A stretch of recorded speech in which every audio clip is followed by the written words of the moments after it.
Dags kammerater, tak fordi jeg måtte være med. Mit indslag.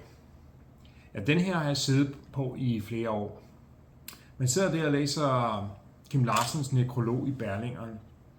Det lader til, at Kim Larsen var en meget bredt belæst mand. Det havde jeg ikke lige set komme. Særligt var han meget begejstret for en kirgisisk forfatter fra sovjettiden ved navn Cengiz Aitmatov.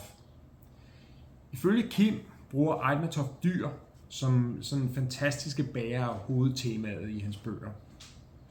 Den her forbindelse mellem Danmarks største musiker gennem tiden og en sovjetisk forfatter fra den centrale asiatiske steppe var så langt ude og så usandsynlig, at jeg blev optændt af en voldsom lidenskab og nysgerrighed for at læse nogle af Aitmatovs værker.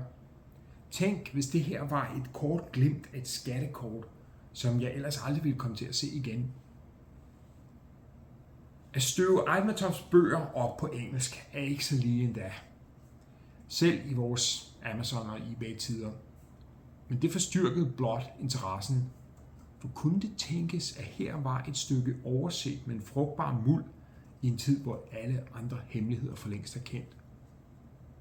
Det lykkedes mig så endelig at finde et eksemplar af The Day Lasts More Than 100 Years, hvilket er en frygtelig krøllet titel, som man ikke forstår mere af at have læst bog, efter man har læst bogen selv. Men må ikke den kommer fra et kirgisisk eller russisk udtryk, som ikke er forståeligt, hvis det oversættes ord for ord. Aitmatov er interessant, for ikke blot var han forfatter, men han var også en højtstående apparatchik i det sovjetiske styre. I eftertiden har man spekuleret, at hans høje stilling i det sovjetiske hierarki lod hans værker passere uskadt igennem den sovjetiske censur, hvilket blot gør dem endnu mere interessante.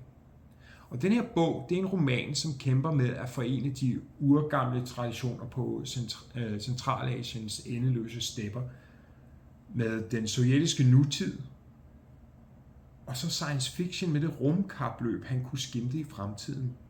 Et besynderligt mix. Men de menneskelige træk igennem det hele berørte mig dybt. Sådan lidt ligesom Dostojevskijs Forbrydelse og straf, hvor man slider sig igennem 200 sider, og så får man 50 uforlignelige sider til sidst. Så havde han sgu ret, ham Kim Larsen. Hva? Når man udforsker sådan en tidslomme, som energisk ser fremad og fabulerer om en fremtid, som for længst er vores fortid, er det fascinerende at se, hvor store fremskridt man forventede sig, og hvor store positive ændringer de ville medføre for den menneskelige race. Aitmatovs roman er et sovjetisk bud på, hvad man på den anden side af jerntæppet gjorde med The Jetsons, Star Trek, sådan cirka den tidsalder, man på engelsk kalder The Jet Age. Omkring 2 årtier efter 2. verdenskrig, i de tidlige 60'ere, hvor verden for alvor begyndte at blive åbnet op for den bredere befolkning med teknologi, som tidligere var udviklet til militære formål. Frank Sinatra sang Come Fly With Me, for ligesom at introducere ideen om noget så vanvittigt som internationale rejser, bare for sjov skyld, til manden på gulvet. Og mens USA sendte de første astronauter ud i rummet, toppede The Tornadoes som den første engelske gruppe nogensinde den amerikanske Billboard hitliste med deres single Telstar. Det er den, vi skal lytte til i dag. Ikke blot fordi det er et glimrende stykke musik, som er inspireret af talrige andre sange, såsom Knights of Sidonia af Muse for eksempel, eller fordi det krævede en indsats på størrelse med The Beatles for at gentage den bedrift, at vinde et engelsk nummer 1 i USA, som de her 5 totalt ukendte unge mænd fra London klarede første hug. Tænk at sidde med et kæmpe instrumentalt hit, og hvad skal man så kalde det?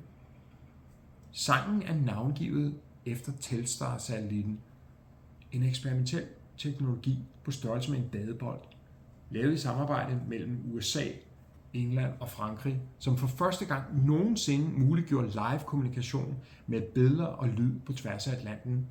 Det var jo ren science fiction i 1962. Man håbede dengang, at live kommunikation på tværs af verdensdelene ville skabe fred i verden gennem øget forståelse.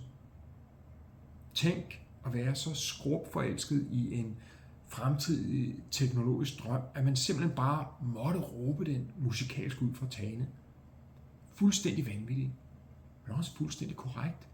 For 50-60 år senere er det jo netop om noget telekommunikation, som har fornyet, som har formet den science fiction fremtid, de drømte om dengang.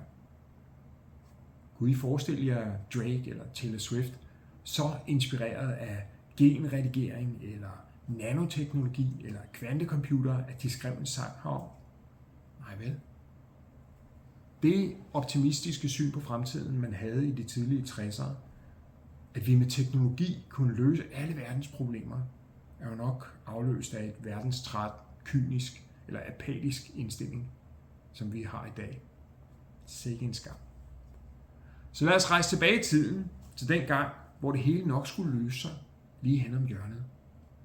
The Tornadoes med Telstar. Hatten af for det.